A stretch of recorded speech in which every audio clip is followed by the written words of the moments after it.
mot att vara lite dålig. Spelade sudden playalistic, Cadillac, funky music. Hoppade av skolan, mamma var orolig. Jag sa mamma var cool, din son är otrolig.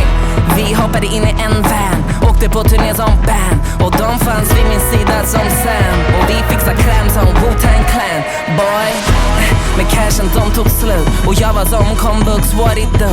Hey, men jag vet att det kommer läsa sig nu. Det är jag och mitt gäng, det är jag och mitt crew. Det fanns stunder jag inte hade något hopp kvar, men hoppades att jag skulle vara tillbaka på topp snart.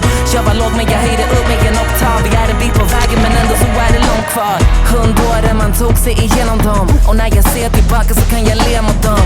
Men inte ett öga torrt, så jag kan ta det röda om det röda är torrt. Så chippan en till, och efter det här så gör vi vad en vill. Vi lägger aldrig av som en vill, för det här är det enda som jag någonsin känt till. Säg det som jag love, säg det som jag love, säg det som mitt liv, säg det som mitt liv, säg det som jag love, säg det som jag love, säg det som mitt liv, säg det som mitt liv. För alla gånger som vi sagt att tiden är vår, för varje sunkigt hotell och varje mil vi har åkt, för varje trakt vi passerat förbi, för varje fakt de placerat oss i och plockat ut oss ifrån sen.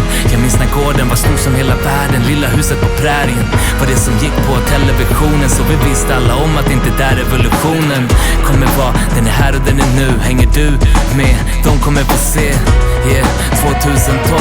Vi börjar om igen ifrån rutan noll. Ritar om historien, ännu en gång. Vägen var lång, vände om och jag känner mig som 1 miljon Garbo, Astrid och Taube.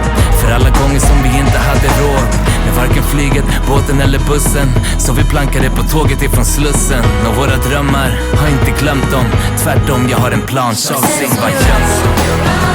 Säg det som jag love, säg det som mitt liv, säg det som mitt liv, säg det som jag love, säg det som jag love, säg det som mitt liv.